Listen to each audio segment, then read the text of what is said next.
Buenas noches, buenas tardes, noches a todos. Quiero reiterar las disculpas por lo tarde que estamos acá nosotros, ¿no? Disculparme por abusar un poco irrespetuosamente del tiempo de todos ustedes. De verdad, disculpas sinceras de parte de nuestro equipo de trabajo. Tuvimos estos compromisos técnico-políticos que asumir y bueno, estamos volviendo de hacer eso. Y bueno, les ofrezco mis disculpas sinceras, las disculpas del equipo por haber abusado un poco de su tiempo. A mí particularmente eso siempre me parece muy grave y trato de tener mucho cuidado porque el tiempo de la gente es muy, muy delicado, ¿no? Entonces, espero bueno, que les sirva la charla, espero que sea de su agrado. Este es un trabajo bastante fuerte que estamos haciendo desde el Instituto de Estudios Avanzados IDEA. Este es un instituto adscrito al Ministerio del Poder Popular para la Ciencia, Tecnología e Innovación. Y nosotros no solo estamos trabajando en leishmaniasis y en Chagas, hay muchos grupos de investigación alrededor de, en todo el país, en todo nuestro país y en otros países también del mundo que están trabajando en estas dos enfermedades que ya les vamos a comentar qué es. La intención de esta charla es que sea más un conversatorio, que se sientan ustedes a gusto, que se sientan ustedes cómodos.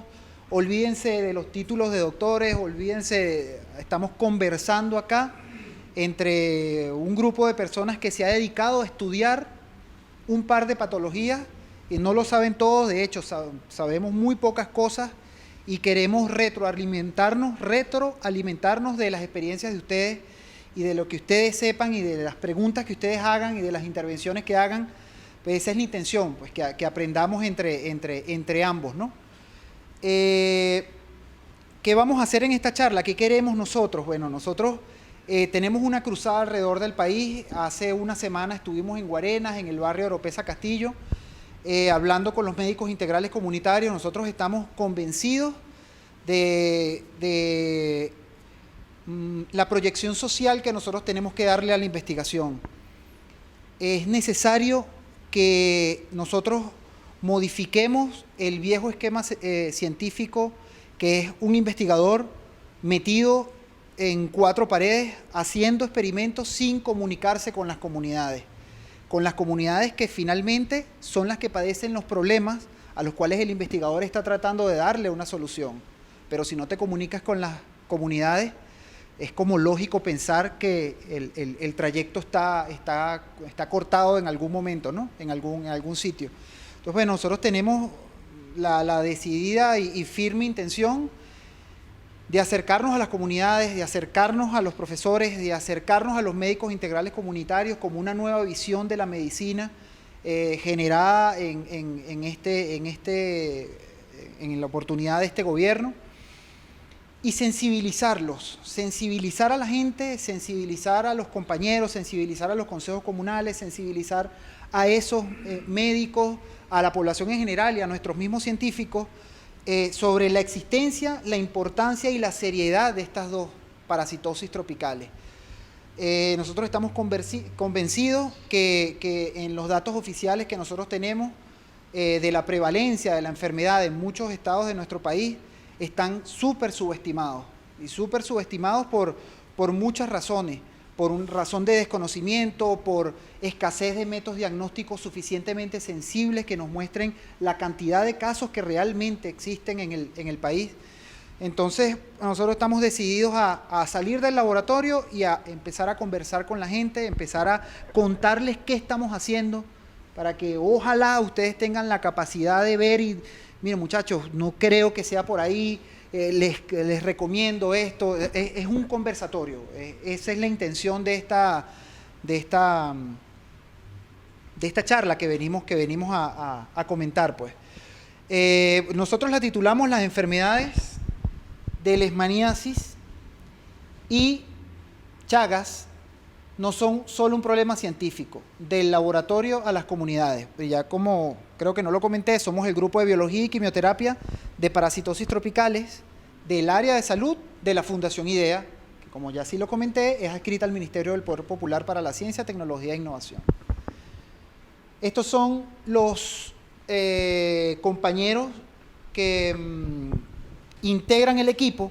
Fundamental el personal administrativo y obrero, que son estas tres compañeras que nos ayudan todos los días con un trabajo tan importante como el científico, que es darnos asistencia técnica en el lavado de los materiales, en el lavado de los pisos. Eso es tan fundamental como el trabajo científico que se hace en el laboratorio. Nosotros estamos absolutamente convencidos de eso y por eso están de primeros en la presentación. Tenemos, el grupo está conformado también por estudiantes de pregrado y posgrado, todos estos compañeros que están acá. Algunos están haciendo tesis de licenciatura en biología, otros están haciendo doctorado en farmacología de la central, otros doctorado en la Universidad Central de Venezuela de biología celular. Y los investigadores de planta, que somos los investigadores que estamos adscritos como fijos en el laboratorio, que bueno, es el compañero Jorge Núñez, que está por acá. El compañero Jack Leáñez, que está por acá, asustadísimo, pero está. La compañera Yael García y mi persona. Esto también con el micrófono, ¿verdad? ¿O tengo que...? No, fino, ok. Bueno, ¿qué es la leishmaniasis? Miren, la leishmaniasis es una enfermedad parasitaria que está considerada, bueno, transmitida por varias especies patógenas del género Leishmania. Este es un parásito unicelular, microscópico, que es transportado por un mosquito, que es un flebótomo. Esta enfermedad es considerada por la Organización Mundial de la Salud para el año 2012, pero ya hay cifras un poco más actualizadas, como un grave problema de salud público a nivel mundial, no solo a nivel regional. Fíjense, presenta estos datos: 350 millones de personas en riesgo, 2.8 millones de nuevos casos anuales, y 80.000 muertes al año, ¿no? Por su lado, la enfermedad de Chagas también es considerado como un grave problema de salud pública. De hecho, la leishmaniasis y el mal de Chagas son dos de las 6 parasitosis que, según la Organización Mundial de la Salud también, son consideradas como de mayores índices de mortalidad y morbilidad a nivel mundial, bueno, entre esas parasitosis, ¿no? Entonces, la enfermedad de Chagas tiene una población en riesgo de 28 millones de personas y unos 15 millones de infecciones reportadas, ¿no? Esta enfermedad tenemos que tener en cuenta que tiene dos fases. Bueno, primero, es transmitida por un parásito también unicelular que es transportado por un chipo como vector, y este parásito, si es el mismo, una sola especie de parásito que genera esta enfermedad de Chagas, que es Trypanosoma cruzi. También es tripanosomatidio como Leishmania, pero tienen varias diferencias que ya las vamos a ir viendo en el camino, ¿no? La enfermedad como tal, la generada por Trypanosoma cruzi, que se llama Chagas, tiene dos fases, una fase aguda y una fase crónica, que tiene diferencias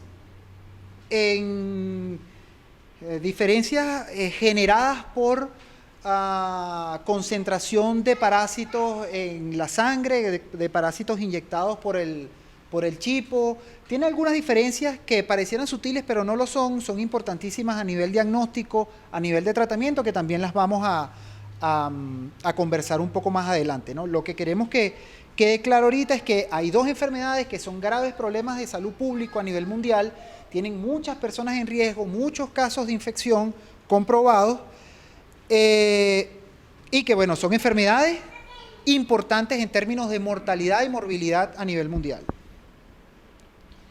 Fíjense, las manifestaciones clínicas de esta parasitosis.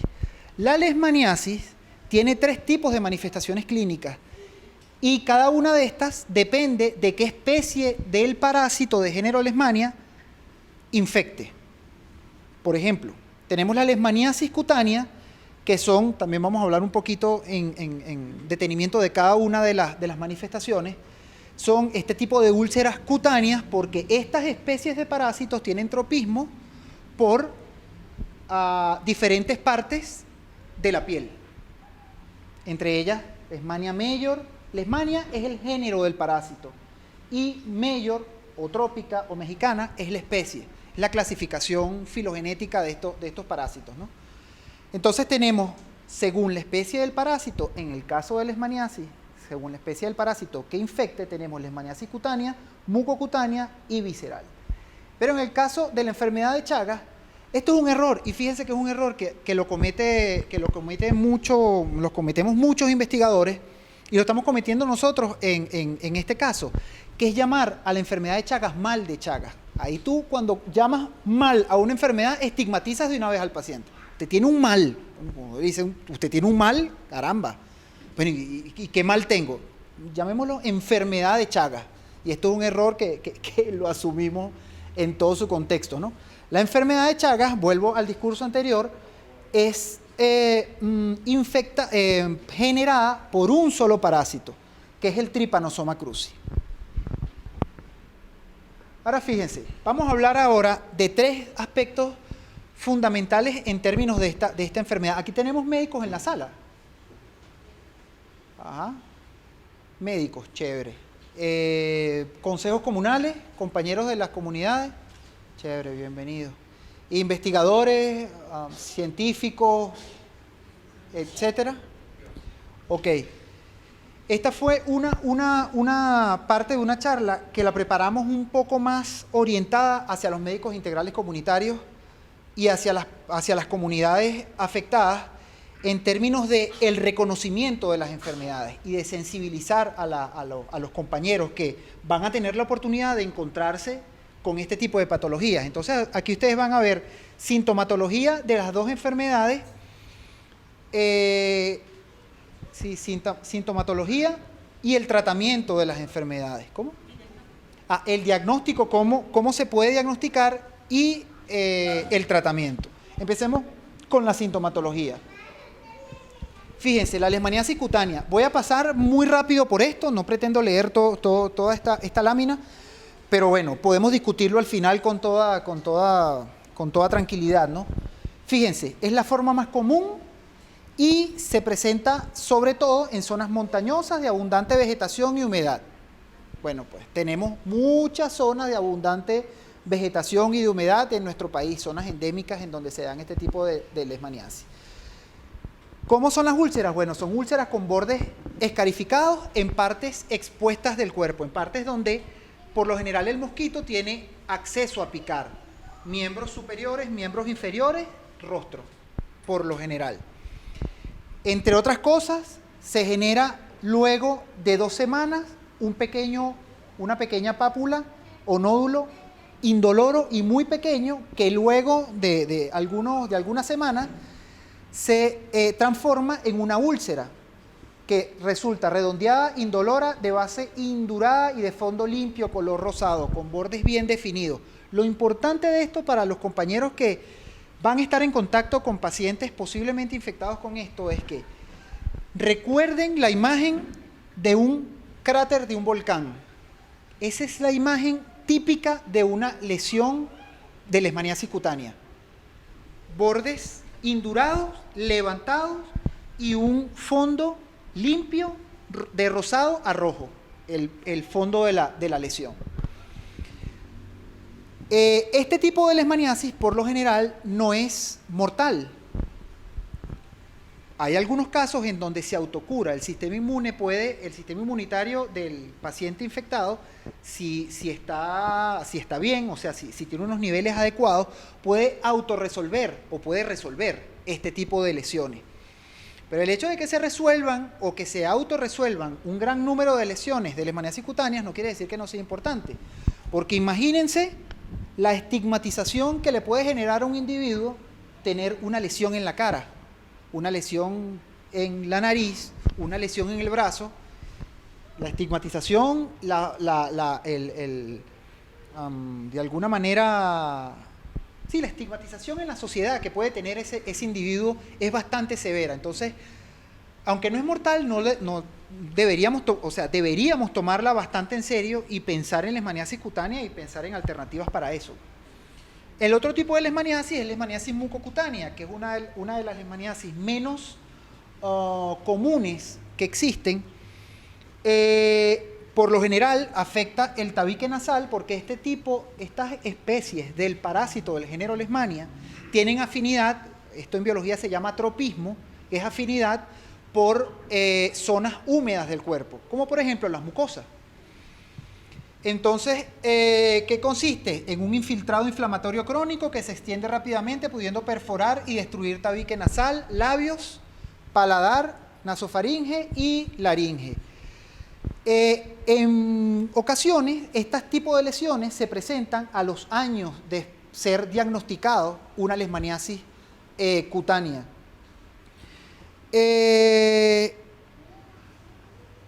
Y bueno, este tipo de lesiones nunca cura espontáneamente. Esto es característico de la leishmaniasis mucocutánea. Estas leishmaniasis hay que tratarlas o finalmente llevan a la realización de cirugías de reconstrucción. Otro tipo de leishmaniasis, que es el tercero, y este tipo de leishmaniasis sí es mortal si no es tratado a tiempo, es la leishmaniasis visceral o calazar. El principal reservorio de este tipo de leishmaniasis es el perro doméstico, entre otros, pero el principal en principio es el perro. Y bueno, y sin diagnóstico y tratamiento oportuno, la tasa de mortalidad es bastante elevada. Estos son los síntomas que nosotros podemos ver, que no vamos a hablar mucho de eso. Se ven complicaciones asociadas, cuadros diarreicos agudos, con episodios disentéricos, sangrado nasal, infecciones. Y en pacientes infectados con el virus de inmunodeficiencia humana, con el VIH, pacientes ya con la enfermedad, con SIDA como tal, estas enfermedades suelen aparecer como oportunistas. Quizás estaban infectados, el sistema inmunitario, siendo competente, los había controlado un poco, el sistema inmunitario se tumba con este tipo de enfermedades y surgen este tipo de infecciones, pero de manera oportunista. Siguiente cosa. En la enfermedad de Chagas. Fíjense, en la enfermedad de Chagas ya dijimos que teníamos dos fases, la fase aguda y la fase crónica. ¿Cómo visualizar el Chagas? ¿Cómo ver la sintomatología?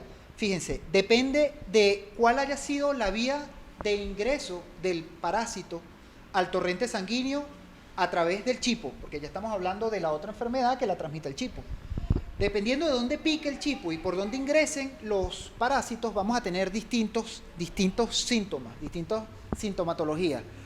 Si penetran por alguna zona cutánea, podríamos tener en la fase aguda, en donde tenemos una alta concentración de parásitos en sangre, eso es importantísimo, de parásitos de Trypanosoma cruzi, podríamos tener una zona eritematosa y enrojecida de la piel que se denomina chagoma. Si la picada o si los parásitos, de alguna manera fueron introducidos al torrente sanguíneo a través del lagrimal, porque estos chipos tienen la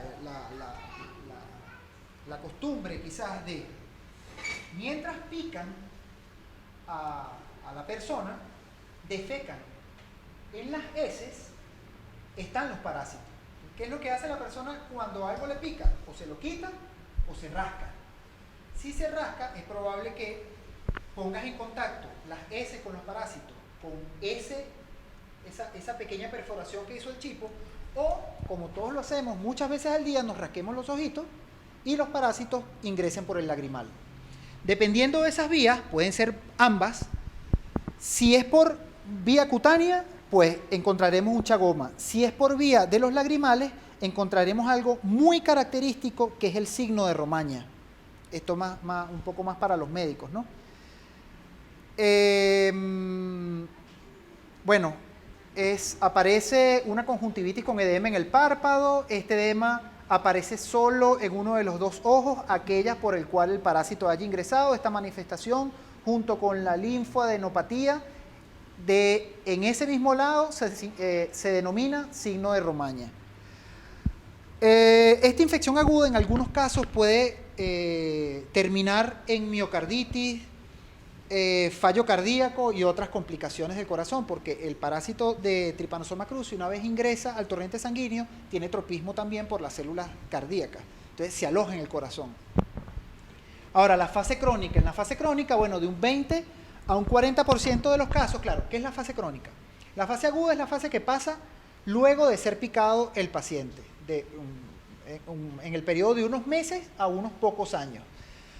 Luego de pasado algunos años, el paciente se desarrolla en el paciente una fase crónica de la infección, en donde por lo general son asintomáticos. Disminuye abruptamente la concentración de parásitos en el torrente sanguíneo, pero ya todos estos parásitos migran hacia el corazón, invaden las células cardíacas, y lo que se ve por lo general es que llegan pacientes a la consulta médica con problemas cardíacos, arritmias, por ejemplo. Y finalmente, después de muchos estudios, hay que tratar de pensar, cuando vean a un paciente con alguna afección cardíaca, lo importante es que piense, posiblemente pueda ser Chagas.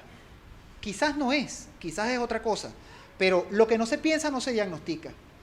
Si ustedes ven una lesión que tiene una apariencia de un volcán, o ven una lesión en la mucosa, o ven un abdomen distendido, piensen en leishmaniasis. Si ven un signo de Romaña, si ven algo parecido a un chagoma, o si ven algún problema cardíaco, piensen en Chagas y solo hagan el diagnóstico diferencial. Probablemente no sea, pero lo importante es que empecemos a pensar en Chagas y en leishmaniasis. Bueno, ¿qué se genera en esta fase crónica? Principales complicaciones. Cardiomegalia, que es inflamación del tejido cardíaco. Bueno, bloqueo de la conducción, síncope, arritmias, que todas estas son anomalías en el ritmo cardíaco del corazón. En la zona gastrointestinal se puede generar incremento del tamaño del hígado, en el vaso, entre otras manifestaciones. ¿Qué herramientas tenemos para diagnosticar y cuáles son las herramientas diagnósticas que podemos utilizar en el caso de leishmaniasis y Chagas? Empecemos con leishmaniasis.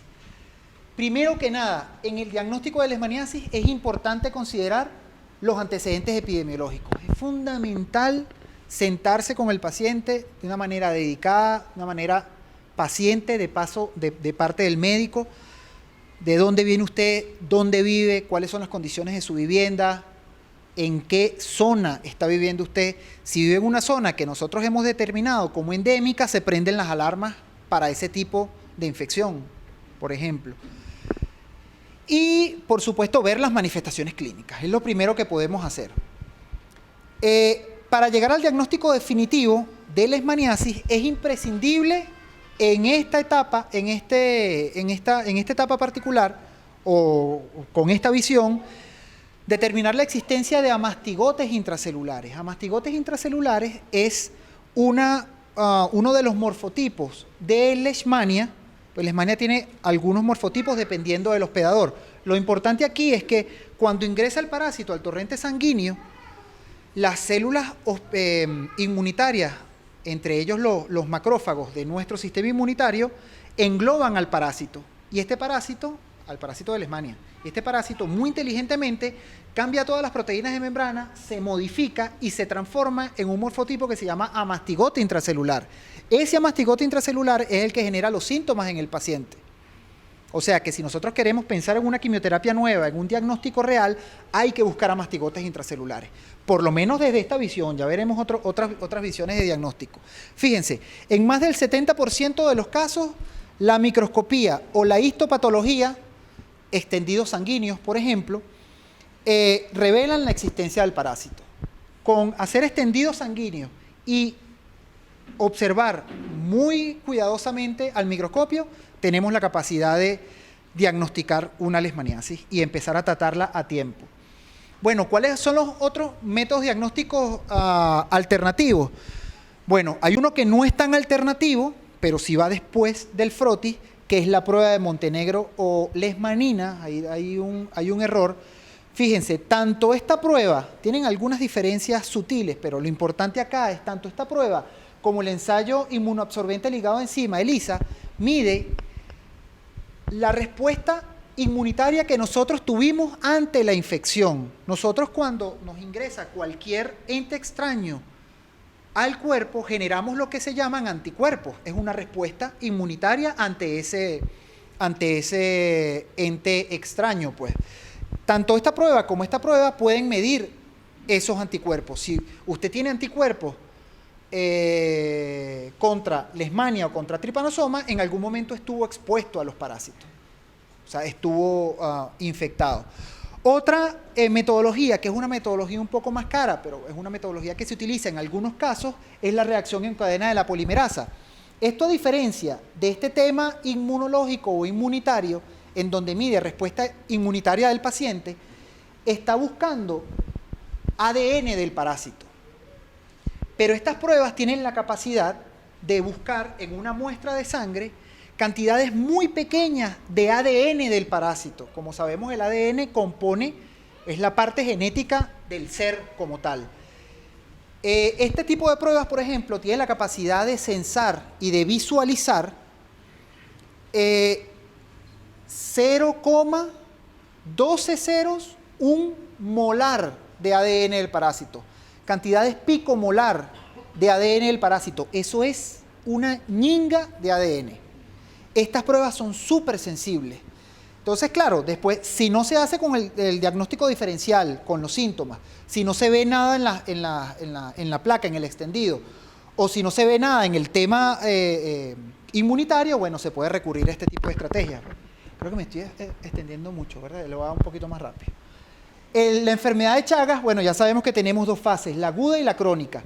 En la fase aguda, donde tenemos, importante para el diagnóstico, fundamental, una alta concentración de parásitos en sangre, tenemos, por ejemplo, el frotis sanguíneo, que se podría tomar una muestra y se vería las células sanguíneas y los parásitos. Eso no siempre es así, pero existe la posibilidad de hacerlo. Y existe otra posibilidad, que es el senodiagnóstico. El senodiagnóstico consiste en tomar chipos no infectados, sanos, que uno los cría desde la fase ninfaria, o sea, desde ninfa, tomarlos sanos, hacer que pique al paciente posiblemente positivo, y luego tomar ese chipo, abrirlo y evaluar el intestino del chipo. Si en el intestino vemos parásitos, bueno, era positivo el paciente, porque el chipo estaba sano. Esto lo estoy diciendo muy por encima y estoy obviando muchas cosas. Si quieren, finalmente podemos precisar varias cosas, ¿no? En la fase crónica, en donde tenemos una baja concentración de los parásitos en sangre, tenemos estas dos pruebas que ya les comentamos anteriormente. La reacción en cadena de la polimerasa, PCR, y el ELISA, amplificar pequeños fragmentos de ADN del parásito o huellas inmunitarias de infección o anticuerpos, que es lo que nosotros generamos, ¿no? Seguimos. Tratamiento de leishmaniasis. ¿Cómo estamos tratando la leishmaniasis? Bueno, ¿cómo tratan los médicos la leishmaniasis? Y la enfermedad de Chagas, perdón. La leishmaniasis y la enfermedad de Chagas se tratan con drogas sumamente tóxicas. Son drogas que los podemos decir con toda la responsabilidad del mundo, son drogas muy vergonzosamente malas. Son drogas que tienen unos efectos secundarios tremendos, como ya los vemos acá. Son drogas poco efectivas también. Por ejemplo, la leishmaniasis. Tenemos estos dos compuestos, que son el glucantim y el pentostan. Estos son compuestos derivados de antimoniales pentavalentes. Y la anfotericina B y el pentostan, que tienen todos estos efectos adversos. Uno es un poquito más que otro. Imagínense.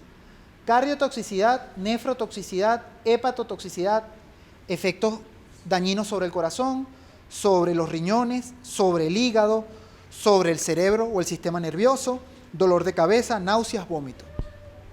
Yo les voy a poner un ejemplo que a mí me parece fundamental acá, y es una cosa humana, una cosa del día a día. Yo no sé si alguien acá habrá hecho deporte en algún momento, seguramente sí, y se han tenido que inyectar meganubión. El meganubión es un complejo vitamínico que es súper espeso. Inyectarse meganubión duele muchísimo, muchísimo. Es un dolor súper intenso. El glucantime, la manera de administrar el glucantime es intramuscular, o sea, en este caso en el glúteo, una vez al día por 21 días consecutivos, en el mejor de los casos.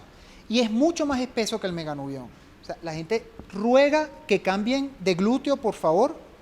Se les hace una pelota increíble que es hasta difícil sentar. O sea, es un drama eso. Y por supuesto, cualquier persona en su sano juicio abandona el tratamiento. Coño, me duele demasiado. Esas cosas pasan.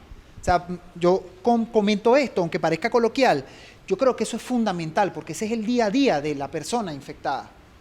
Una persona que está muy asustada porque tiene algo en el cuerpo que le está generando llagas y de paso van a ir a un sitio a donde le van a apoyar las nalguitas una vez al día con algo que duele muchísimo, es terrible, es terrible. En el caso de la leishmaniasis, en el 2002 surgió, todas estas alternativas terapéuticas están realizadas alrededor del año 1950, un poquito más o un poquito menos, en promedio, digamos. En el año 2002 salió una alternativa, primero ideada para leishmaniasis, para pacientes con leishmaniasis visceral de una población de la India que se llama Bihar, que no respondían al glucantime.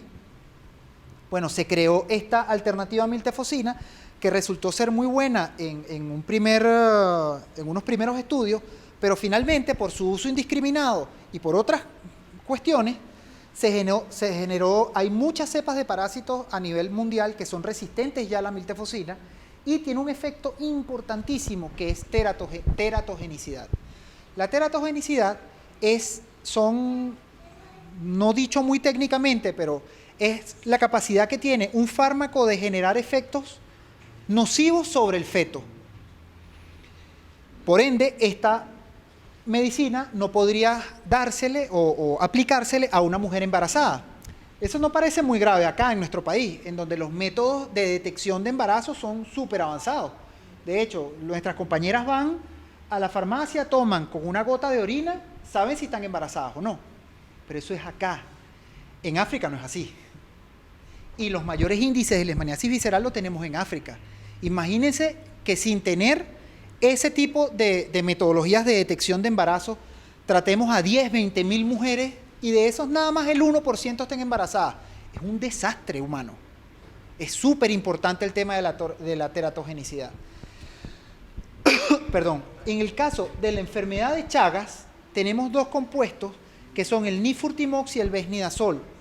Entre el año 60, generados en los años 60, un poco más, un poco menos, y tienen todos estos efectos secundarios, poco efectivos en la fase crónica de la enfermedad, son algo efectivos, digamos que son efectivos en la fase aguda de la enfermedad, pero imagínense, es bastante difícil si uno no reconoce los síntomas, llegar al médico con los síntomas de la fase aguda.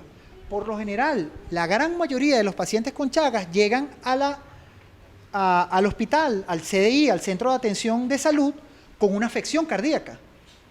Y resulta después que es Chagas, pero en fase crónica.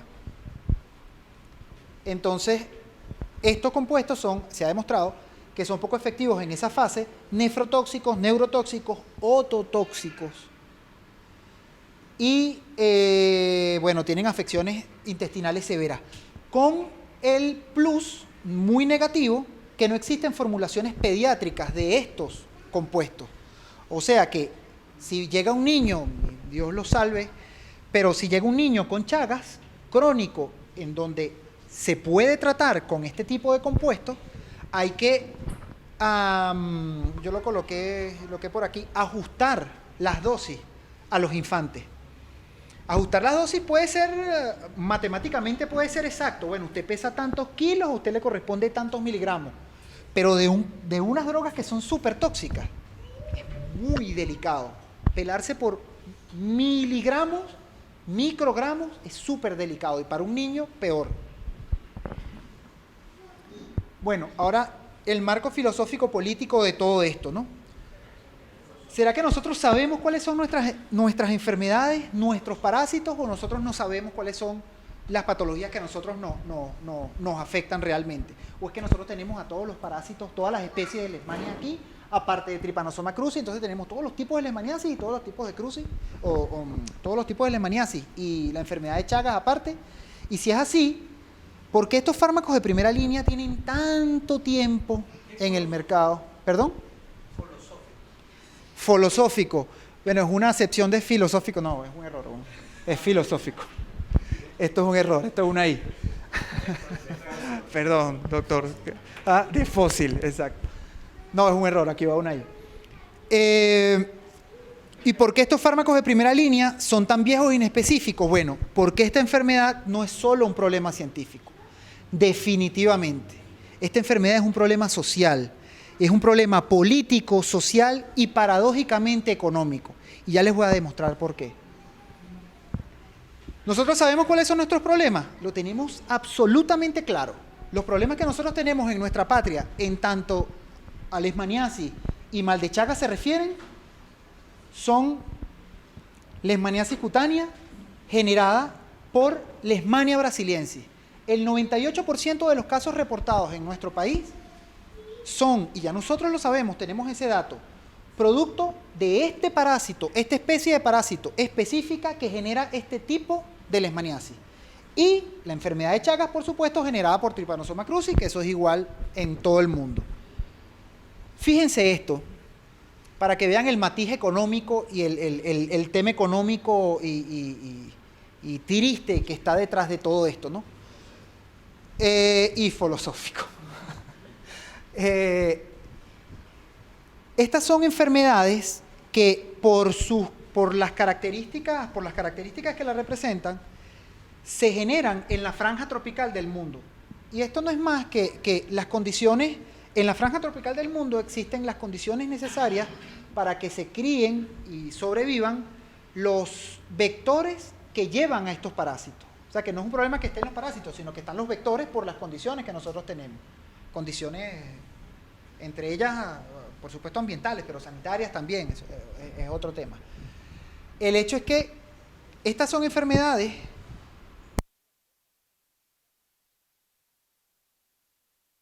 es en ON, ¿no? ON.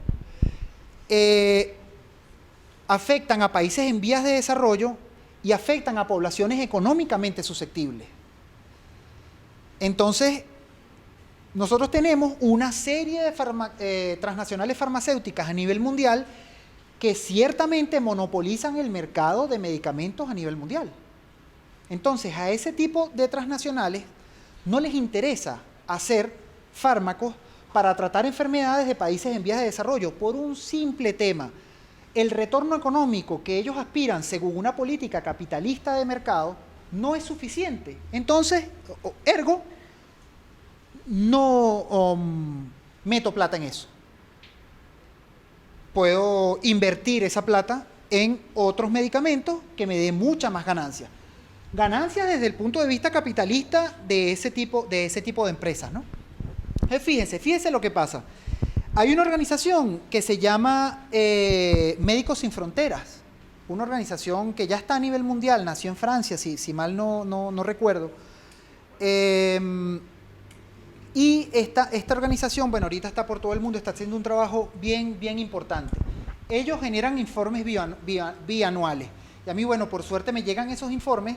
Este es el informe del 2014, un informe de 600 y pico de páginas en donde ellos hablan de cuál es su opinión sobre todas las enfermedades, cómo están siendo atendidas en el mundo, cuál es el problema económico. Y yo les tomé estos dos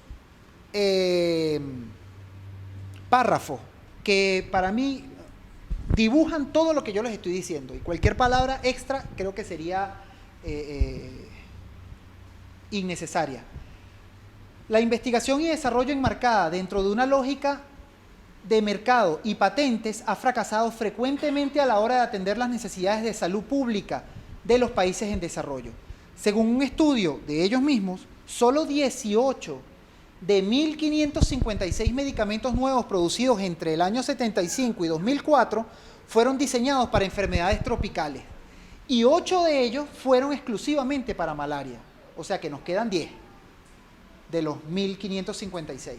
En general, la escasez de recursos para medicamentos de este tipo de enfermedades es sorprendente. En 2010, por ejemplo, la financiación total registrada para la investigación y desarrollo que se destinó al conjunto de las enfermedades desatendidas, por supuesto exceptuando el VIH, la malaria y la tuberculosis, que sí dan fondos suficientes, fue de 903 millones de dólares. Eso pareciera mucho, pero para poner esto en contexto, esta compañía, la Gillette, gastó 750 millones de dólares en el desarrollo de una maquinilla de afeitar, que probablemente la utilicemos por allí, la Razor Match 3. Y eso fue una década antes, o sea, una década atrás. 903 millones para este tipo de enfermedades contra 750 millones 10 años antes para una maquinilla de afeitar. Es un problema económico. Es un problema de retorno económico según la política no humana de muchas transnacionales farmacéuticas. ¿Y qué vamos a hacer? ¿Nos vamos a seguir quejando o vamos a trabajar? Hay que trabajar, porque son nuestras enfermedades. Tenemos la capacidad científica y tecnológica para abordarlas. Tenemos los equipos de personas, de científicos formados para atacar esa enfermedad. Definitivamente tenemos que trabajar nosotros en hacerlo y estamos absolutamente convencidos que podemos hacerlo. Y podemos generar soluciones que sean distribuidas primero a nuestro país y luego al mundo bajo una lógica humana, antes de la lógica del capital. Resumen de todo esto: personas con bajos recursos económicos no pueden costear tratamientos costosos, la producción es poco rentable de medicamentos hacia estas personas, según políticas de orden capitalista, basados en un bajo retorno económico, el interés de las transnacionales termina siendo nulo. ¿Qué tenemos que hacer nosotros? Bueno, no quedarnos de manos cruzados. Proyectos de Estado enfocados a resolver el problema con una lógica soberana y humana. Ahora, lo que les comentaba, ¿qué estamos haciendo nosotros? ¿Estamos de brazos cruzados? No, bueno, las transnacionales no hacen nada. Bueno, no hacen nada. Bueno, no, sí hacen, pero para lo que les interesa, que finalmente es válido.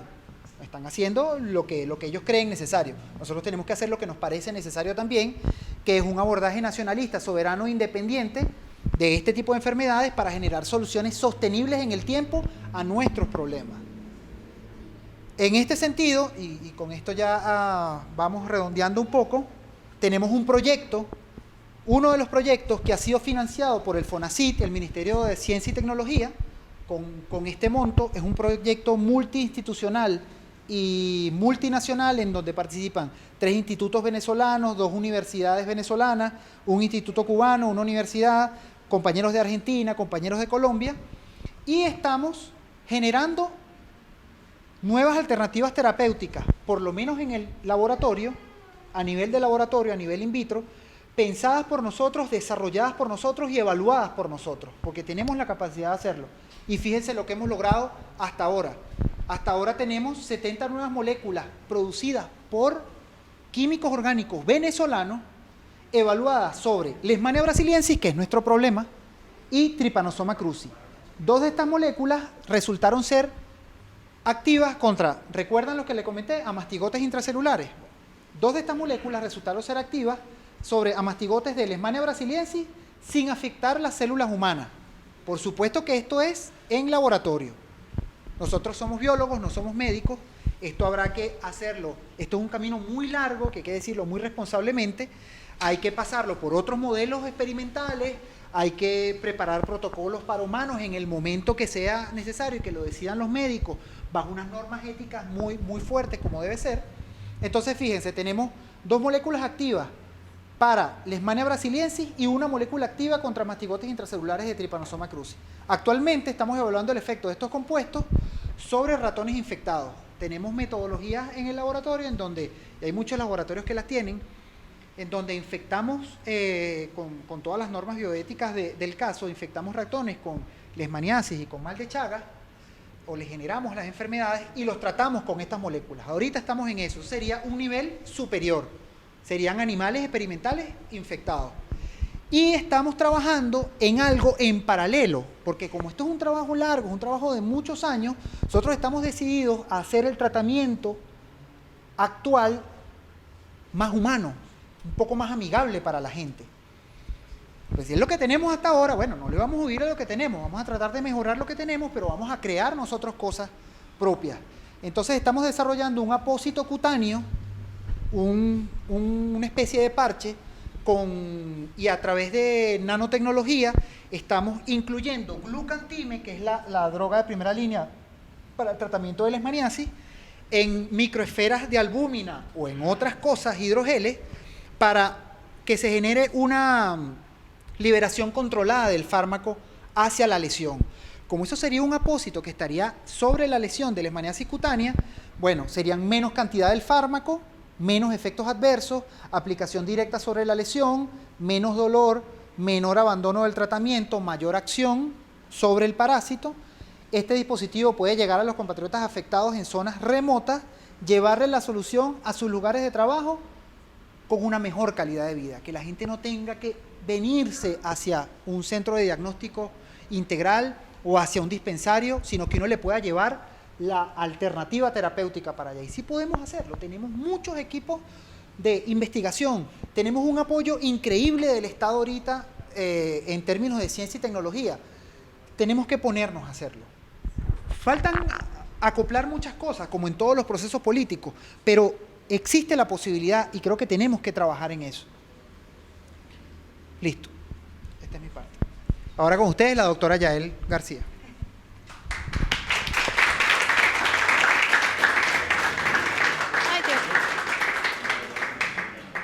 Bueno, buenas noches. Yo continúo más o menos donde queda Zenón. La idea es que sea más o menos interactiva la charla. ¿Qué otros proyectos llevamos en el laboratorio? Ya Zenón les contó que del principal proyecto de nosotros como engranaje es precisamente buscar alternativas terapéuticas para estas dos enfermedades, que ya Zenón nos habló muchísimo de ellas.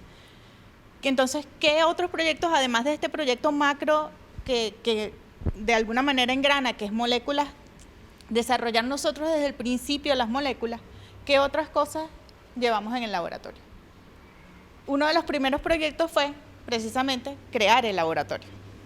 Este es un proyecto culminado que financió FONACYT y fue precisamente recuperar un espacio en donde trabajar. ¿Ese monto es en bolívares? Ese monto es en bolívares fuerte, nuevo. Este era el espacio en 2011. Como podrán ver, era un depósito, era un espacio bastante grande, pero era un depósito de cualquier cosa. Lo más que ponían ahí eran cajas, libros que no servían, equipos que ya estaban desahuciados y los bajaban para allá y los dejaban ahí, nadie usaba ese espacio. Nosotros empezamos a bregar por el espacio, logramos conseguir vaciar el espacio, nosotros directamente cargando cosas, logramos que nos adjudicaran el espacio, lo vaciamos y luego ya conseguimos los recursos, que fue lo que presenté, y empezamos a trabajar en el espacio, a montarlo, a hacer curvas sanitarias. Queríamos que fuera un laboratorio de verdad de calidad, que tuviera seguridad, que tuviera sus curvas sanitarias. Y este es el espacio ahorita en 2014, ya tenemos nuestro laboratorio donde trabajamos con sus sistemas de seguridad, unas condiciones óptimas para trabajar, para que estemos ahí trabajando. ¿Quieres ver la foto del laboratorio?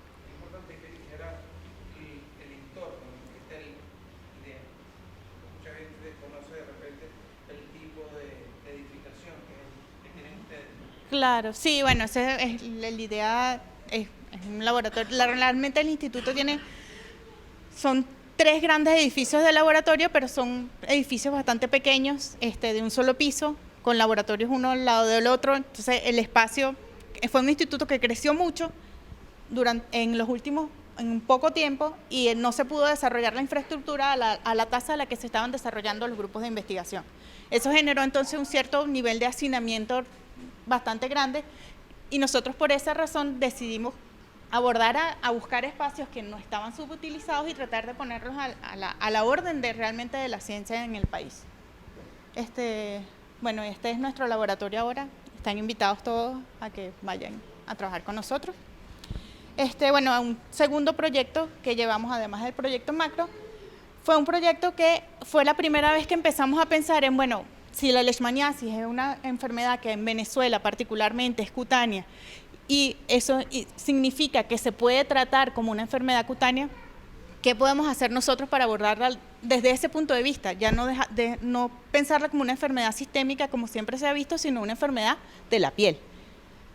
Para eso introdujimos originalmente un proyecto PEI pequeño, bueno, un proyecto de grupo, en lo que estábamos tratando de evaluar qué sistema de liberación controlada podíamos utilizar que estuviera cerca del entorno. Para eso contamos con la colaboración de un grupo ahí mismo de la IDEA, de Ingeniería de Tejidos Humanos y Liberación Controlada de Fármacos. Y estuvimos planteando utilizar un antifúngico. ¿Por qué? Porque estos parásitos tienen la particularidad de que se parecen en algunas cosas mucho a levaduras y a hongos. Entonces, bueno, utilizar antifúngicos para estos parásitos ha sido una estrategia que ha sido utilizada en varias ocasiones. Nosotros entonces originalmente planteamos en ese proyecto utilizar miltefosina porque nos parecía un fármaco que en ese momento también era un fármaco muy prometedor, sigue siendo un fármaco muy prometedor, y el ciclopiroxolamine, que es el compuesto que estábamos planteando como alternativa o en combinación de manera de potenciar el efecto de las drogas. Porque una cosa muy interesante de tener dos drogas que tienen un cierto efecto sobre los parásitos es combinarlas, tener la posibilidad de combinarlas, y si es un tópico mejor, y potenciar el efecto de estas dos drogas. Entonces la primera parte de este proyecto, bueno, era originalmente probar el efecto esta ya conocíamos su efecto, estaba probado, pero saber si este compuesto que estábamos probando originalmente desde el principio tenía efecto sobre el promastigote y el amastigote, que son las dos formas de leishmania en las que se da la enfermedad y que manejamos directamente en el laboratorio. Todo esto es in vitro.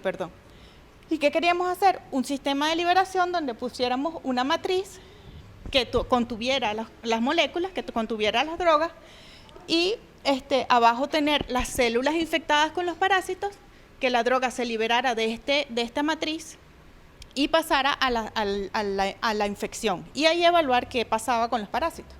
Para eso entonces utilizamos como matriz, empezamos a pensar en el quitosano.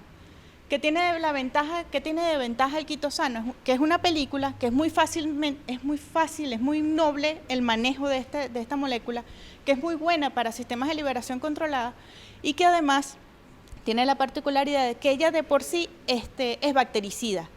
Uno de los problemas precisamente con las úlceras abiertas de leishmaniasis es que tienden a infectarse con bacterias, y eso genera molestia, irritación, e impide incluso que la lesión tienda a resellarse. Entonces, utilizar un compuesto que además nos va a dar la ventaja de que sea bactericida nos pareció bien interesante. Entonces, bueno, en este proyecto estamos trabajando en él. Ya encontramos que particularmente el ciclopirox, que era la molécula que estábamos empezando a pensar, sí tiene un efecto sobre promastigotes de leishmania. Eso nos sorprendió gratamente, y que la unión de la miltefosina con el ciclopirox realmente sí nos potencian el efecto de las drogas. Bueno, realizamos fabricación de hidrogeles mezclando quitosano y almidón de maíz, y en esa fase más o menos estamos en ese proyecto. Pero ¿qué pasa con este proyecto? Empezamos a ver que realmente al entrar más en contacto con los médicos, que realmente la miltefosina, por ejemplo, no se usa en Venezuela, no está aprobada en Venezuela. Entonces, bueno, ¿qué sentido tenía trabajar con miltefosina específicamente si ni siquiera está aprobada en el país? Vamos a volver entonces a pensar en tratar de hacer este sistema de liberación controlada ahora en modelos animales, porque no es lo mismo tenerlo en un frasquito, y qué pasa en un frasquito a qué pasaría incluso en un ratón, que es como un intermedio bajo, pero es un intermedio bastante interesante. Y para eso planteamos este proyecto que ahorita lo que está es en maqueta, y lo nombramos la quimioterapia y la nanotecnología se unen contra la leishmaniasis cutánea, una aproximación nacionalista y soberana. Para ello contamos con la colaboración del Centro de Ingeniería de Materiales y Nanotecnología del IBIC. ¿Y ahora qué moléculas queremos usar?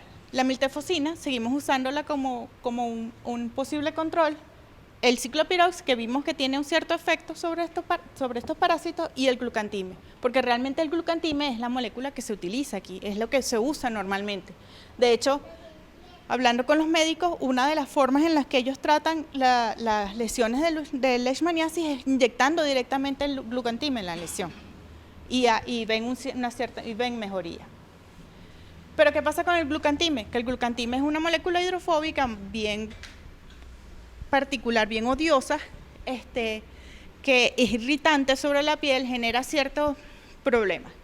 Y aquí entra la nanotecnología, porque la nanotecnología nos permite encapsular esas moléculas que no son muy amables en moléculas más amables, que serían nanoliposomas, nanoesferas, nanopartículas, etcétera, y de alguna manera llevar esa droga, que es la que le hace el efecto, directamente a donde nos interesa, que es hacia el parásito. Entonces ahora tenemos como planteamiento el quitosano, sigue apareciendo porque nos da esa firmeza de apósito que nos interesaría para las lesiones. Pero ahora hay que considerar lo que les comentaba, hay que considerar que realmente en la vida diaria no siempre las lesiones son abiertas. En la leishmaniasis cutánea hay lesiones que son cerradas. Cuando la lesión es cerrada, tienes el problema de que tienes la capa córnea de la piel, tienes el estrato de epidermis y tienes la dermis. Para llegar al parásito hay que penetrar todas esas capas.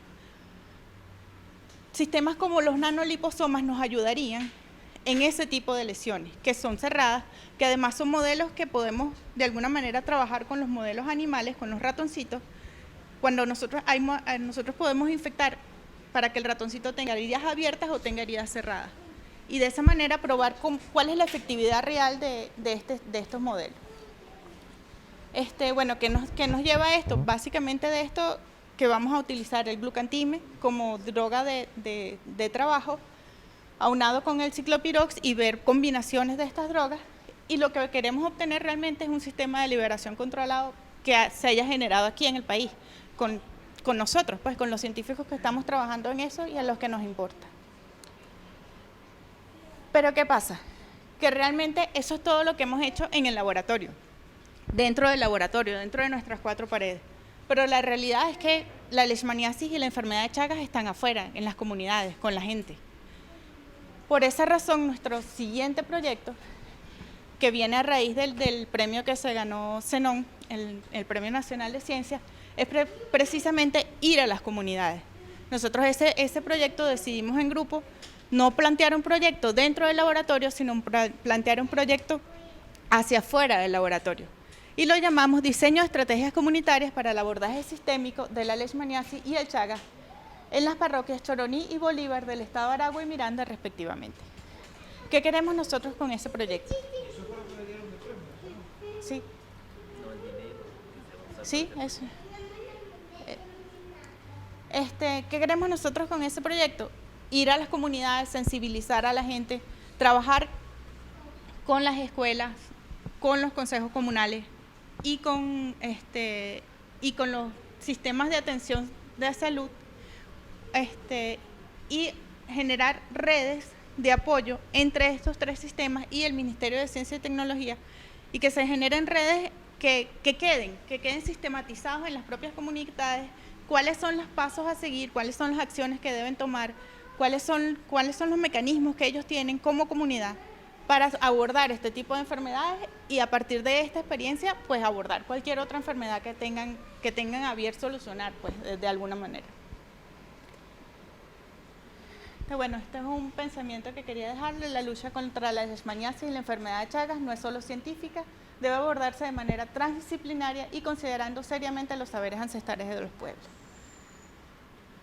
Tenemos que construir un nuevo modelo científico realmente en el que la ciencia se haga para y básicamente con las personas que están siendo afectadas por estos y otros varios problemas que tenemos.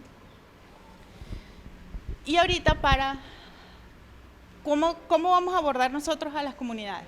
¿Qué es lo que ellos pueden hacer? Básicamente, conocer los vectores y prevenir. Eso es básicamente, ese es el mejor aporte que nosotros podríamos darles, es que ellos terminen conociendo cuáles son los vectores de estas enfermedades y cómo se protegen ellos contra estos vectores. Porque las enfermedades, los parásitos están ahí y van a seguir estando ahí. Nosotros no vamos a poder erradicar los vectores, ni vamos a poder erradicar a los parásitos, ni limpiar a los vectores con los parásitos. Para eso ellos tienen que conocer. Entonces, bueno, yo les quería traer más o menos cuáles son los vectores de estas enfermedades.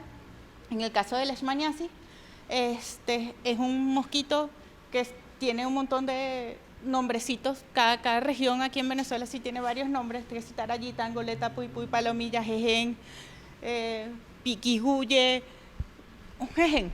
Mosquitas chiquiticas, esa que pica y te deja un bichito, una sangrecita roja. Básicamente es esa familia de insectos. De esto, realmente es la hembra la que necesita sangre para madurar los huevos y es ella la que pica. El macho no se alimenta de sangre.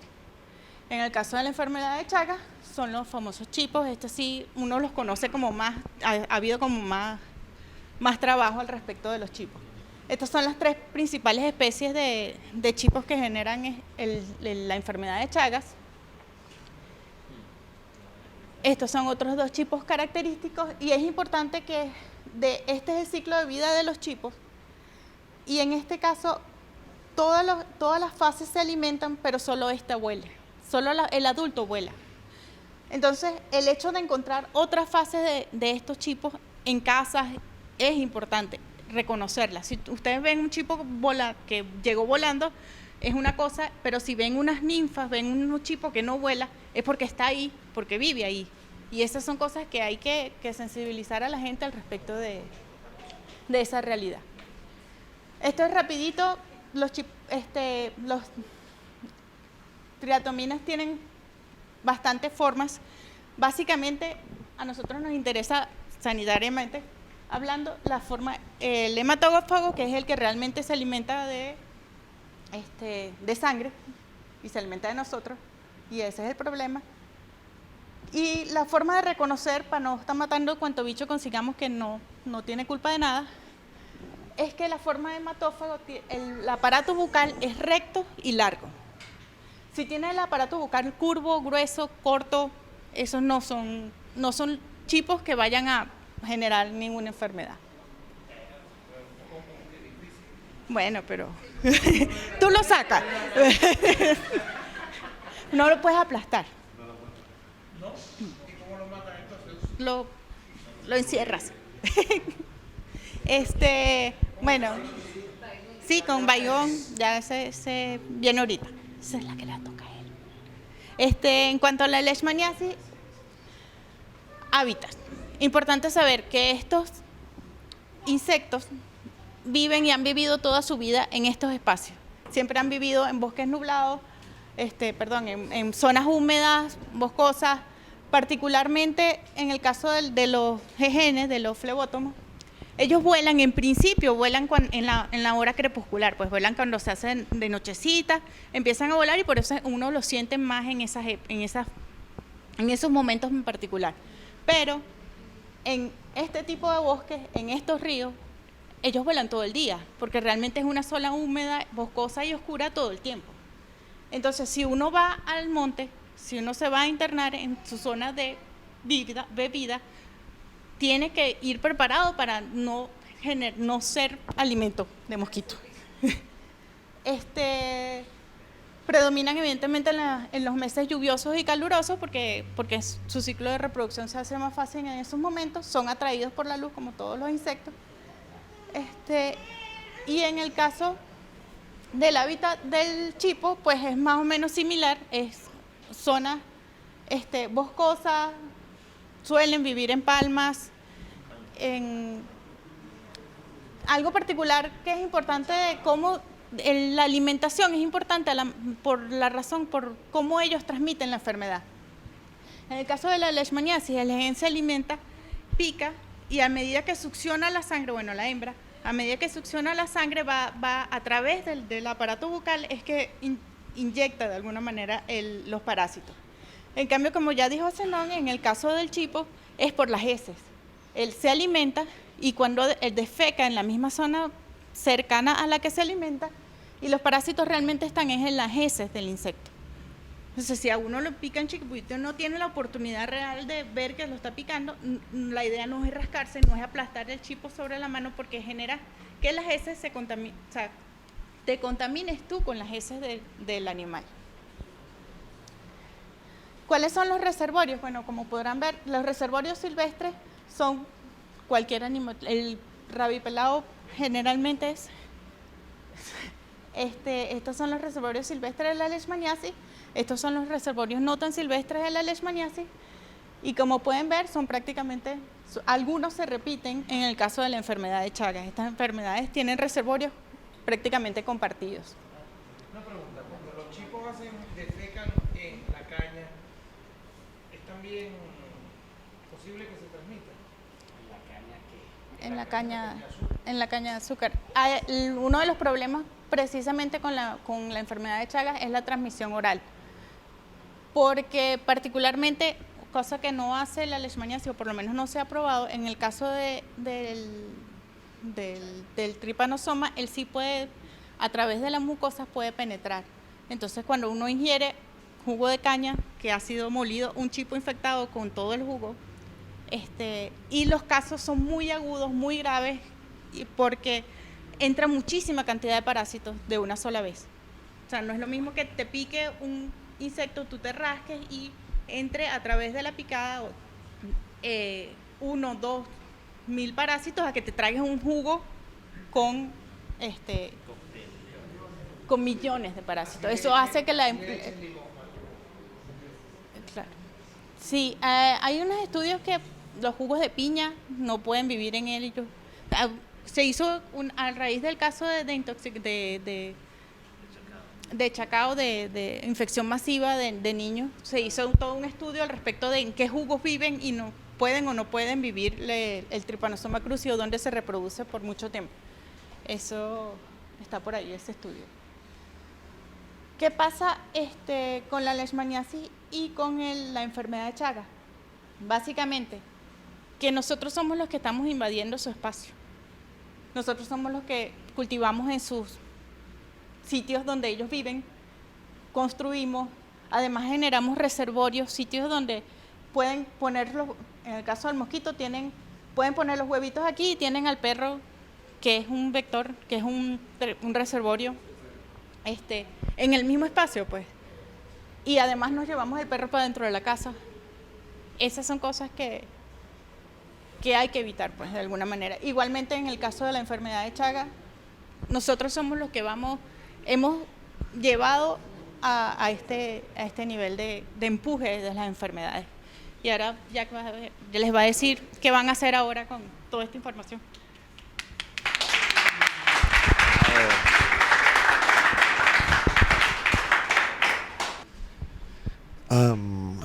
Bueno, gracias por estar acá a esta hora de la noche.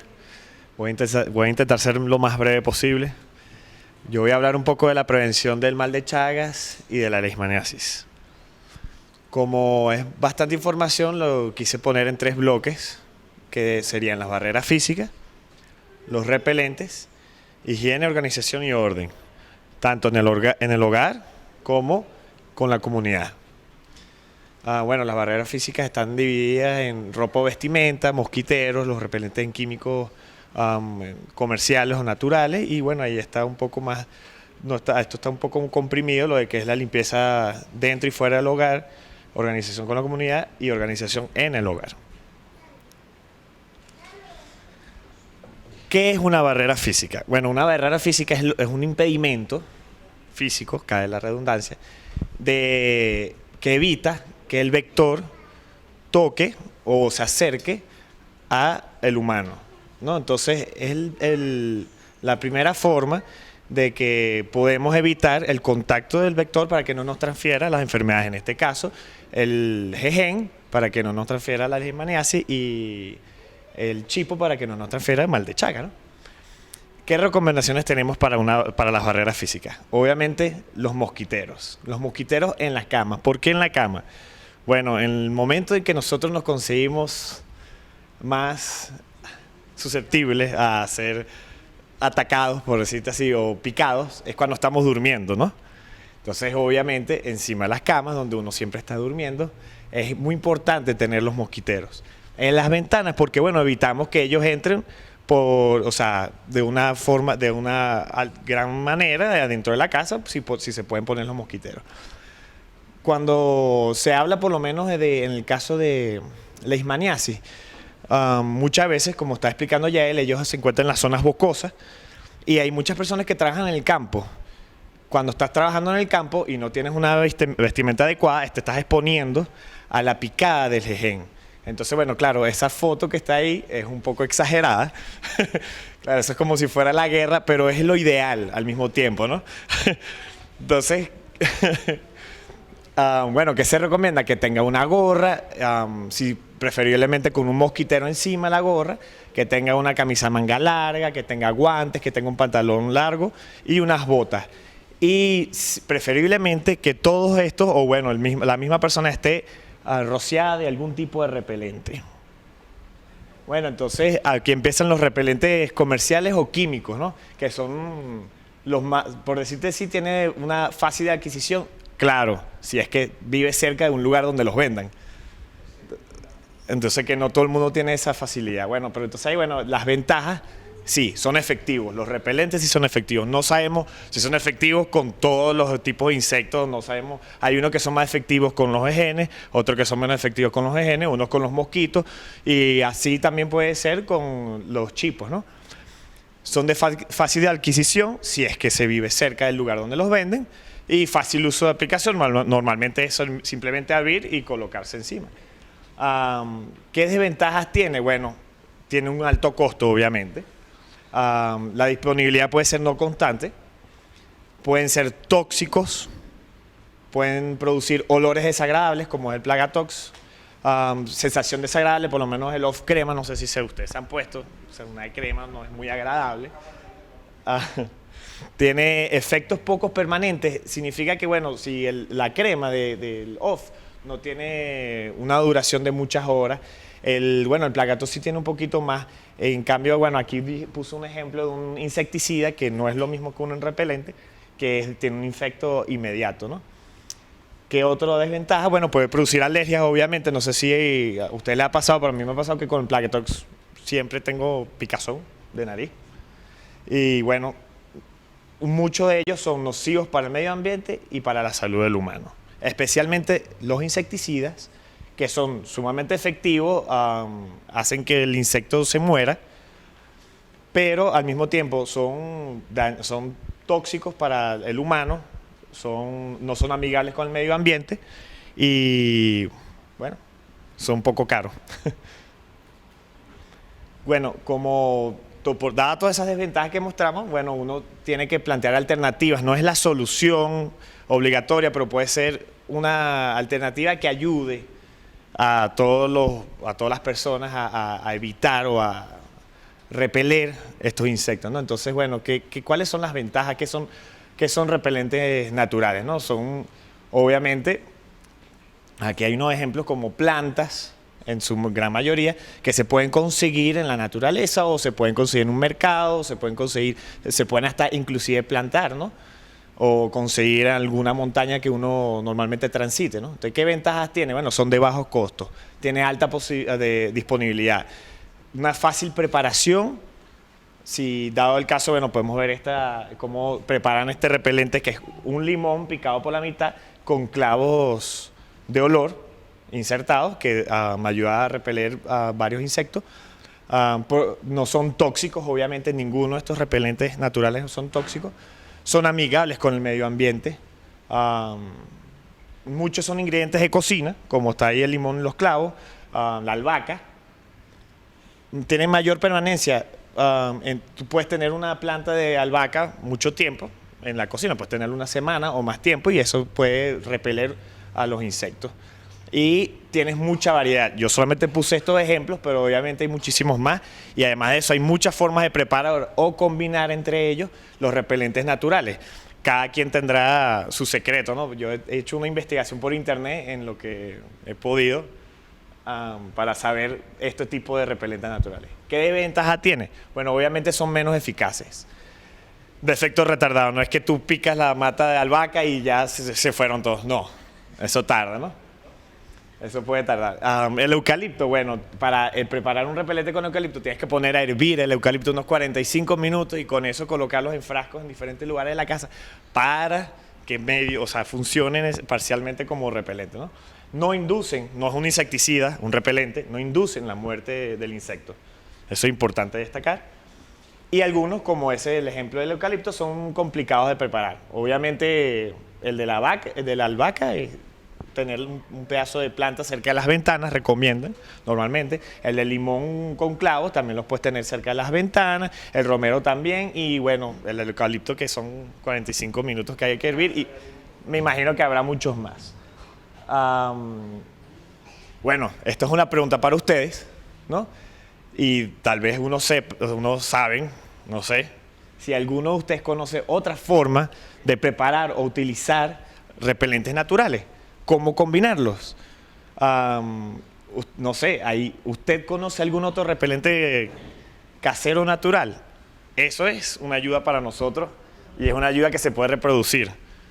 Obviamente, bueno, espero que en el momento de las preguntas alguien tenga algo que decir o aportar. ¿Ah? Bueno, después de eso, muy importante para prevenir estas enfermedades, hay que tener higiene y orden en el hogar y fuera del hogar. Bueno, aquí puse ciertas cosas que hay que resaltar de la higiene y el orden. Primero, bueno, lavar, cocinar y tapar bien los alimentos, justamente como está explicando Yael y Zenón, que los parásitos se encuentran en las heces de los chipos. Por ende, los chipos pueden tener heces alrededor de la casa y uno, si no tiene la higiene suficiente y el orden, esos pueden llegar a estar en los alimentos embebidos. También, ¿por qué tapar? Porque si tú dejas un jugo o algo destapado, también el chipo puede pasar por ahí, dejar sus heces o caerse adentro y puedes preparar una comida sin querer con los chipos y los parásitos. En este caso estamos hablando de mal de Chagas y también, bueno, con leishmania también. Revisar... ¿Ah? Con el limón, un clavo que se arranque. Moscas y mosquitos. Para ver. Revisar la cama. Bueno, normalmente a los chipos les encanta treparse a las camas y esperar a ella que uno se acueste a dormir y picarte cuando estás durmiendo, ¿no? Entonces es importantísimo ese paso de revisar las camas antes de acostarse a dormir, una pequeña revisión, tapar las grietas porque porque cuando están las grietas es un lugar que permite que el insecto, en este caso el chipo, se oculte. Si se tapa, no tiene dónde ocultarse. Entonces así, si lo tapas, entonces no permite que se quede permanentemente en el hogar. Mantener el hogar limpio y ordenado, es importantísimo el orden, porque mientras más desordenado el lugar, va a funcionar como las grietas, va a tener más lugares donde ocultarse, más lugares donde permanecer, más difíciles de limpiar el hogar.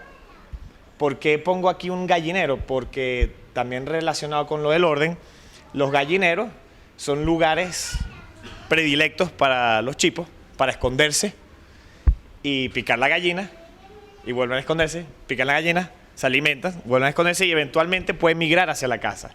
¿Qué es lo que pasa? Muchas personas tienen sus gallineros muy cerca de su casa y se recomienda, para evitar que el chipo migre hacia los hogares, que estos gallineros se encuentren a unos 25 metros del hogar. También, bueno, con lo del orden, el caso que estamos hablando de los perros.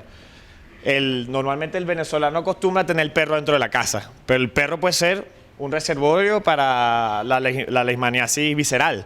Entonces tu familia está corriendo peligro, tú estás corriendo peligro de contagiarte. Entonces, bueno, es recomendable tener los animales siempre fuera de la casa. ¿Para ver? Bueno, en parte del orden dentro del hogar, bueno, alguien tiene que encargarse de preparar los repelentes, ¿no? Eso es una cosa obligatoria. Alguien tiene que revisar los mosquiteros, que no tengan huecos, y si tienen huecos tienen que repararlos. El ahorro de luz, ¿por qué pongo lo del ahorro de luz? Porque todos los insectos se sienten atraídos por la luz. No sé si han visto que cuando hay un bombillo afuera, todos los insectos están rodeando. Entonces, por ende, está atrayendo tanto puede ser el chipo, puede ser los mismos mosquitos o el mismo jején. Y bueno, el control de desechos humanos y vegetales, porque el jején se reproduce muchas veces en donde están los desechos, y si están normalmente las personas, no botan muy lejos los desechos humanos o no tienen un control adecuado, y por ende es recomendable siempre tener un control de alejar mucho de las casas o de un lugar que sea necesario, o sea, que sea determinado, los desechos vegetales y humanos. Pero para prevenir, no solamente puede existir el trabajo dentro de la casa y fuera de la casa, sino también tiene que haber una organización con la comunidad. ¿Qué se quiere? Nosotros queremos prevenir enfermarnos, tanto de mal de Chagas como de leishmaniasis. ¿Cuál es nuestro primer paso para que esto ocurra? Bueno, informar. Ese es el primer paso. Informar a la comunidad para que la comunidad informe o nos informe a nosotros. Hay algo muy importante, ¿no? Que para prevenir efectivamente o de la forma más efectiva, todos tenemos que colaborar. Todos, desde el individuo hasta la comunidad. Cuando esto ocurre, se puede completar un ciclo de organización que puede disminuir los esfuerzos del individuo como investigador y puede aumentar la prevención de estas ambas enfermedades y muchas otras, ¿no? ¿Qué comunidades informar, ¿no? Están los consejos comunales, están los ministerios, están los institutos, están las universidades. Hay miles de tipos de comunidades que hay que informar. ¿Cómo hacer cómo informar, ¿no? Entonces, bueno, justamente aquí estamos en una charla. Este es el primer acercamiento que puse aquí, ¿no?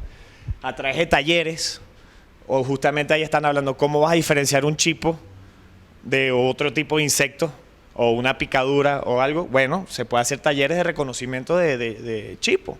¿Por qué no?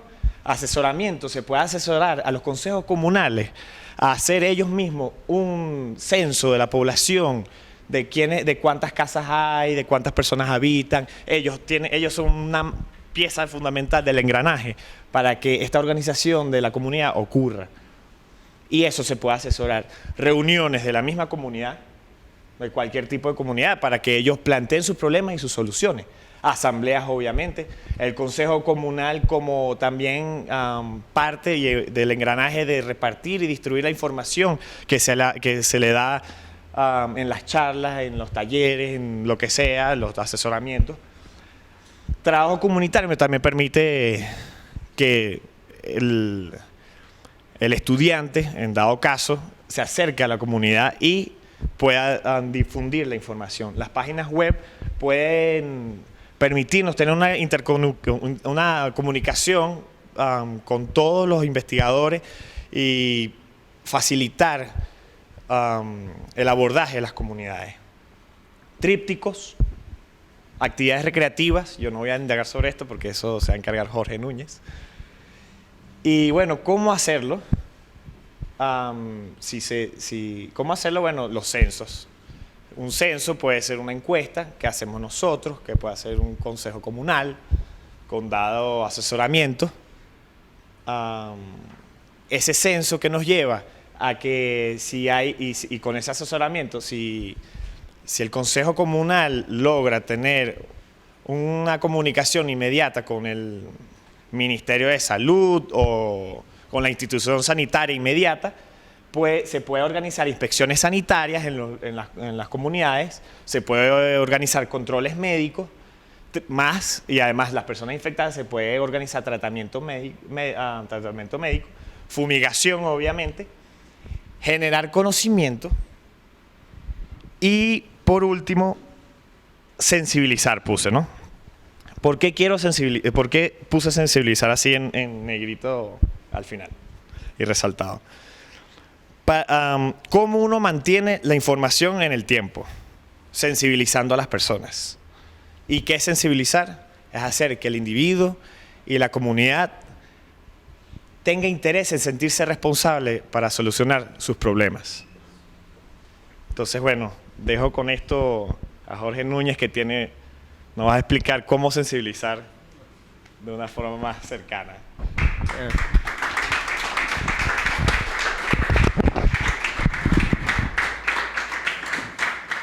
Buenas noches.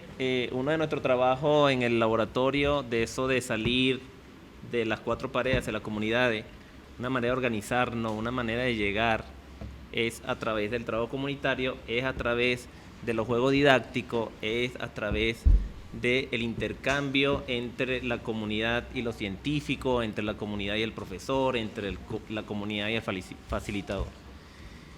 Eso nos ha llevado a nosotros a trabajar un fuerte que es importantísimo entre las comunidades. Es ese intercambio a través de la cultura, a través de los saberes de las comunidades. Aquí están los consejos comunales y es importantísimo. Nuestro trabajo, además de estar metido dentro de los frascos de cultivo, dentro de las laminitas portaobjeto, dentro de probar ese molécula, también está la parte recreativa, y esto nos llevó a crear un cuento, ¿no? Este cuento pretendemos llegar a las comunidades a través de los chamos, más que todo. Tiene muchos términos científicos, pero es agradable, ¿no? Se escribió en un momento así de discusión y a la gente gustó y nosotros lo hemos estado llevando. Es una manera que queremos como impartirla y llevarla a todas las comunidades. Este es el primer cuento que hacemos, hay varios que ya están escritos, pero es el primero que se relaciona con la enfermedad. Si ustedes van a poner atención al cuento, por ahí hay unas máscaras, ¿no? Ahí van a escuchar todo lo que los compañeros Zenón, Yael y el compañero Jack informaron, ¿no? Ahí se da todo lo que es el ciclo, cómo se transmite, de una manera muy particular.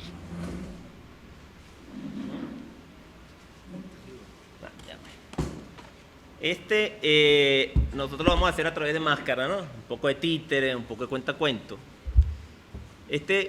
Va a representar a Mosquito, ¿sí? Movemos. Y nos representa a Chipo, ¿okay? El cuento se llama Chipo y Mosquito, dos aventuras de unos primos que nadie quiere de vecino.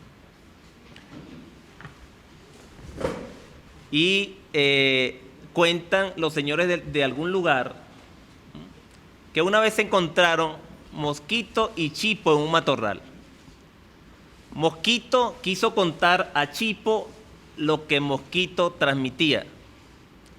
La enfermedad, lo peligroso que sería si no se percataban de la enfermedad que transmitía. Le contaba que su hembra, la sangre, tenía que chupar para poder alimentar los huevos que llevaba dentro. La sangre es su alimento, sin ella no los puedes criar. Lástima que tenga que picar tanto afuera como adentro.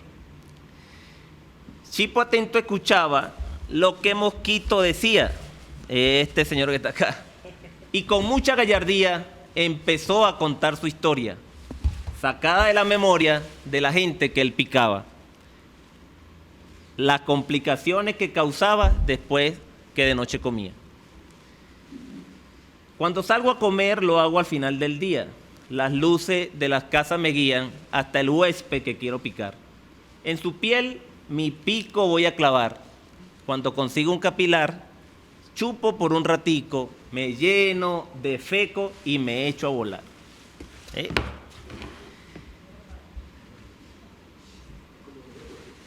Mi picadura, dice él, que es dolorosa, según cuentan los picados. Quedan tan atormentados que de la angustia se rascan. Sin darse cuenta, arrastran los parásitos hasta el torrente y es por eso que la gente se enferma del corazón. Mosquito aprovecha la ocasión para hablarle de unos primos.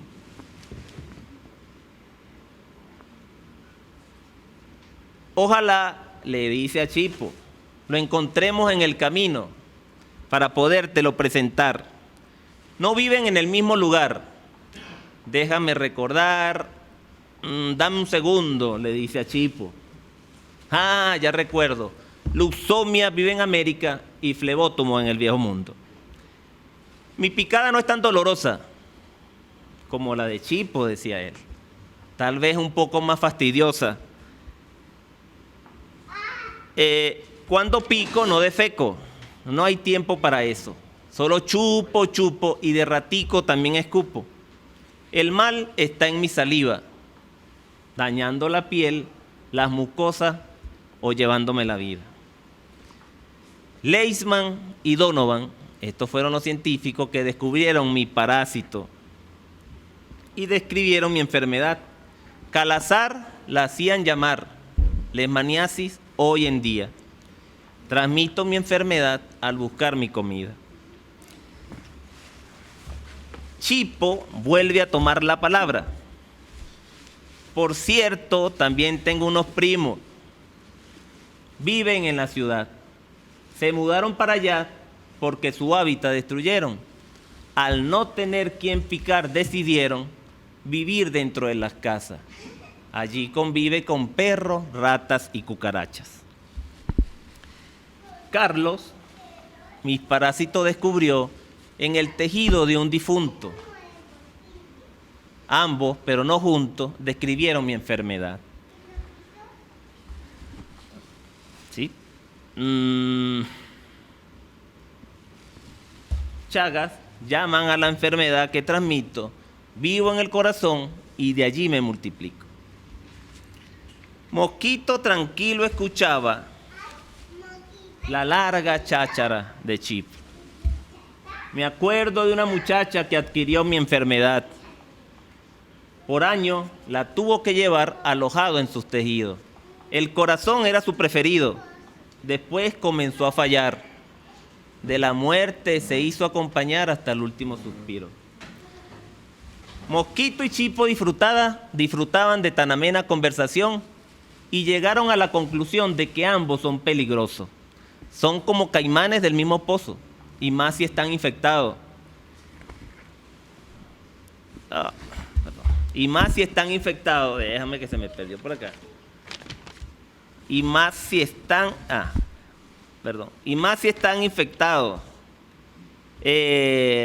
Por eso hay que tener cuidado cuando invadimos su ambiente. Hay que educar a la gente para que tengan más cuidado.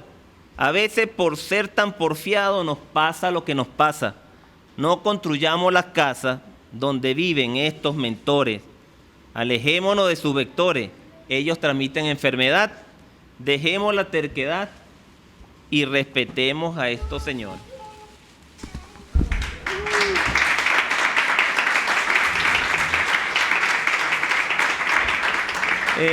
Bueno, esta es la manera, está en proceso, de verdad, un poco de nerviosismo, pero es la idea de llegar a los chamos, de llegar a la comunidad. Yo creo que el hacer ciencia no es solamente dedicarse a las buretas, a la pipeta, a los frascos, sino hacer eso ameno, es hacer un relajo de esa ciencia en serio, de esa ciencia importante.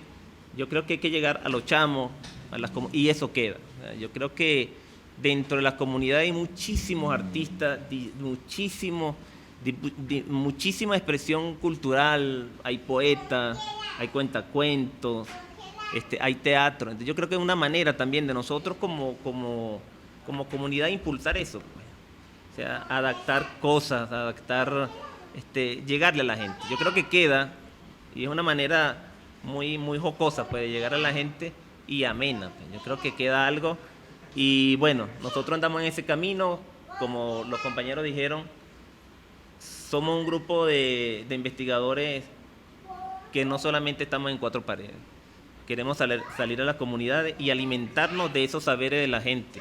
Como decía el compañero Jack, él colocó un poco de repelente, pero esa tradición oral sabe más que los que estamos dentro de cuatro paredes, y es importante llegarle a ellos, con respeto, con humildad, y no solamente llegar a quitarle cosas, sino llevarle cosas y darle mucho respeto a la gente. Bueno, esperemos que la charla haya gustado, un poco tarde. Y bueno, estamos a la orden en Caracas, en el Instituto de Estudio Avanzado, perteneciente al Ministerio de Ciencia y Tecnología. Somos el grupo de salud.